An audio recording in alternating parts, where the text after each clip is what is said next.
So Palace got us underway, winning at Leicester by 3-0. 7 unbeaten now, Crystal Palace, for the first time in the Premier League. The Gunners with a Mesut Ozil stunner, being Newcastle United 1-0. No goals at Brighton, where Burnley visited. Chelsea 1, Saints 0. Stoke 0, West Ham United 3 it was. Watford 1, Huddersfield Town 4, Manchester City 4, Tottenham Hotspur 1. So Swansea are rock bottom right now. West Brom and Newcastle, the other two in the drop zone, also falling today. Stoke into trouble. If the Baggies get something tomorrow, win tomorrow, then Stoke go into the bottom 3. Bournemouth falling. West Ham and Palace 15th and 14th respectively. Now Saints and Huddersfield changing places today. No change for Brighton.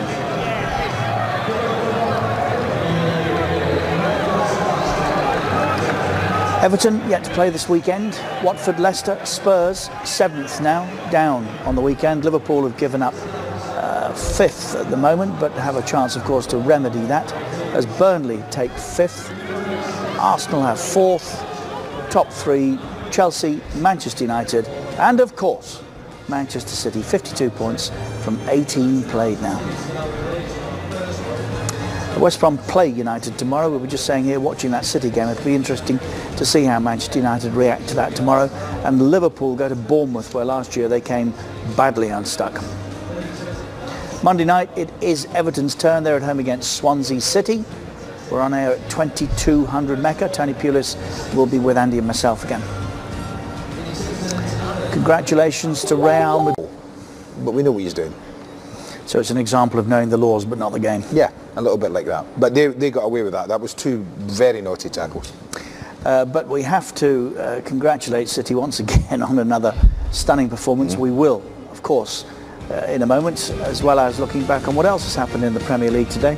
Ways of looking at this. Didn't they do today that you would have expected them to? Well, again, like I said, we talk about Man City and all the passing and this, that and the other. Second half, when City's goalkeeper got the ball, and he didn't have it that many times, Tottenham pressed on, and the number of times he kicked it long and missed that press out, and then they played from there. And I think what City did, City were cleverer today. They actually moved the ball, allowed Tottenham to come on to him, moved the ball quickly through it, and had runners. Use Harry Kane from criticism tonight. I really would. I thought he did everything he could. He worked really, really hard. But the 3 that were supporting him, Son, Ali and Gerriksen, I've not seen the 3 of them play as poorly as that in one game. Well, you spin it round and have a look at Man City's 3. Yeah. And then compare them to Tottenham's 3, and that was the difference really. And you talk about they dominated them in respect that whenever the ball went into either of those players, they lost possession of it. And as soon as they lost possession, City are back through you. Yeah. And you can't afford to turn the ball over in that manner as many times as Spurs did in the game and not suffer, because that was exactly what City are looking to do.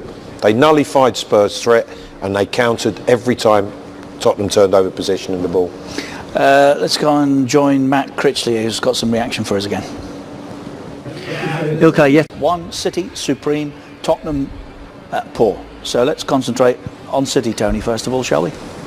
Yeah, I thought they were fantastic. I really thought there was going to be a difficult game for them today, but their approach to the game and their attitude, not just with the ball but off the ball as well, the willingness to work as a group and as a team. And as I've said, every time they turn you over, they're off and running. They've got people wanting to run in behind you, people forcing you back all the time, and they play so quickly.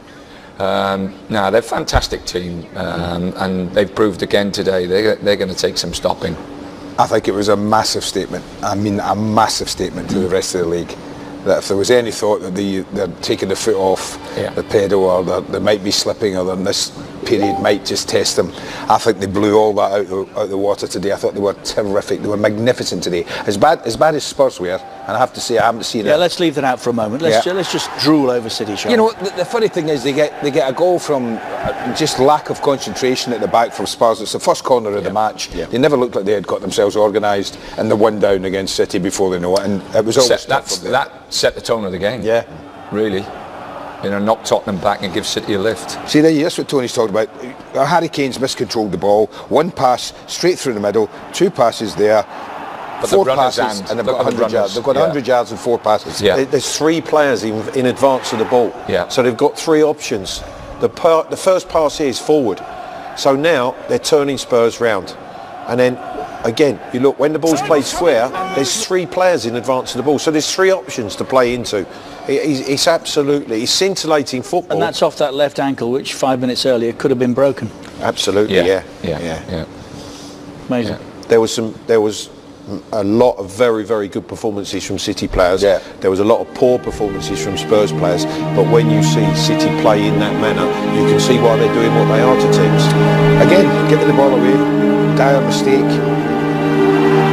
bit of simulation. No, I think for Tom, I don't think he was much in that tackle. his momentum takes him through De Bruyne. He's left his leg, hasn't he? Where's the contact? There. Yeah. I think... Didn't really matter, did it? Well, it didn't matter.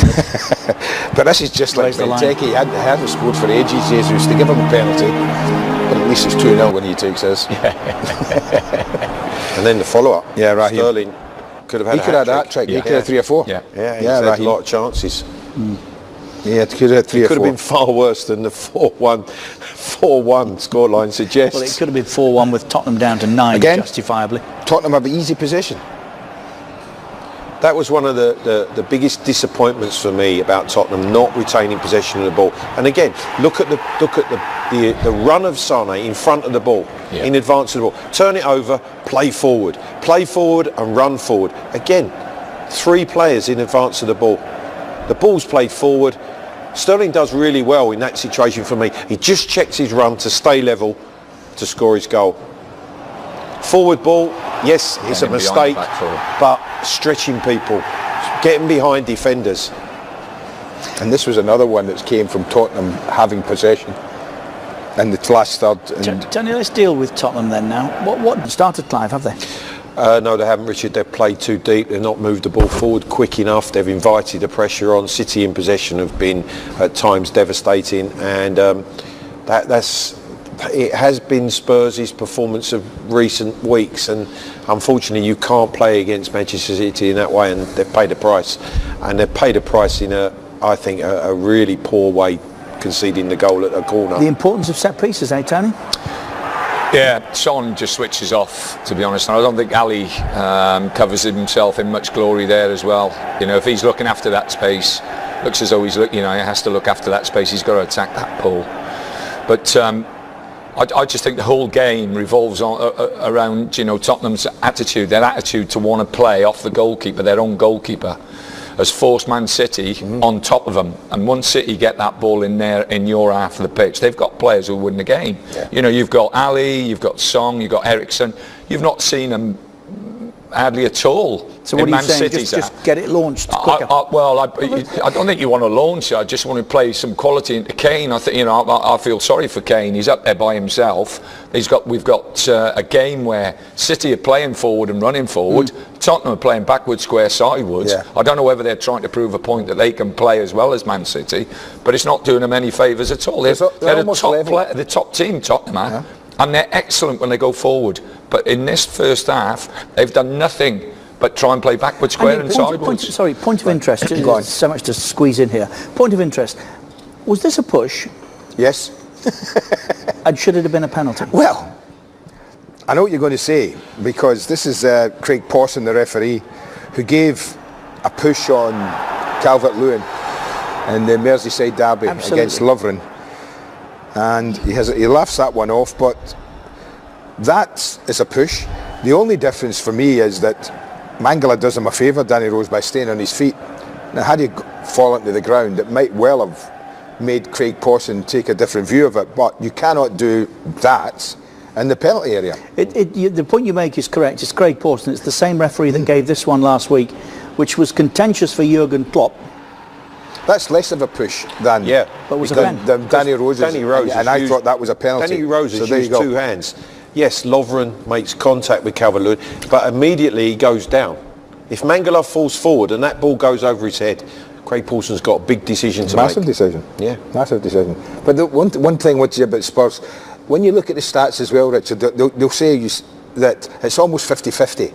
But they're poles apart in what they've done with the possession. Yeah. That's the difference for me. I bet in the almost 50% the Spurs have had, 30 or 40% of it has been round about their own penalty area. Everybody goes on about Man City and the way they pass the ball and the way they move the ball, but what they do as well, Richard, they play through the pitch. Yeah. You know, you've got a contrast. You've got Arsenal that we've seen earlier today, who will take their time and take 15 passes to get up there. Man City, if it's on, it's one pass, two pass, and they've got runners all the time. As soon as they get the ball, midfield players are picking. De Bruyne, he's picking the ball up. If he looks forward, I'm telling you, there's people running in behind. Yeah. There's people forcing you back all the time. They're the best team in the league at doing it. Absolutely first, and it was like that at Barcelona. People talked about their possession at Barcelona, but my goodness, did they play through the pitch quick. I know they had great players, and these have got great players, but they play the game playing forward. It's mysterious, the Etihad, and it's where beIN Sports' Matt Critchley is. Matt, what have you got for us? Yes, hi Richard, a quick update from me at half-time. I guess we have to start with the weather. Peter and Jim mentioned it in commentary there. It's fog coming in from the hills outside Manchester, descending on the stadium. I don't think it'll have any effect really on the game. Visibility is still good. We can still see the other side of the stadium, but it does look a little bit odd on camera. Pep Guardiola, known as a brilliant offensive coach, but it's the defensive side of the game which has focused in more, particularly when Manchester City don't have the ball in that first half. Fernandinho, a man-to-man marking job on Dele Alli. Every time Ali gets near the ball, he wants Fernandinho very close to him. And Leroy Sané wants him to tuck in and help out more often. He's asked Sané really to do more of a job helping out Fabian Delph on that left-hand side. And look out as well for maybe a rollicking for the goalkeeper Ederson. He gave the ball away once. Pep Guardiola did not like that at all. I think a couple of rollickings maybe for the Tottenham players at half-time as well. Harry Winks, what was he doing from the corner? Marking a zone, but he didn't move. And also Danny Rose, I know he's been out of football for a while with injury, but an underwhelming performance from him in that first 45 minutes. Maybe interest from Manchester United taking him to Old Trafford in January, but not on the evidence we've seen here so far today. 7 points from 9 for West Ham, and they're into 15th after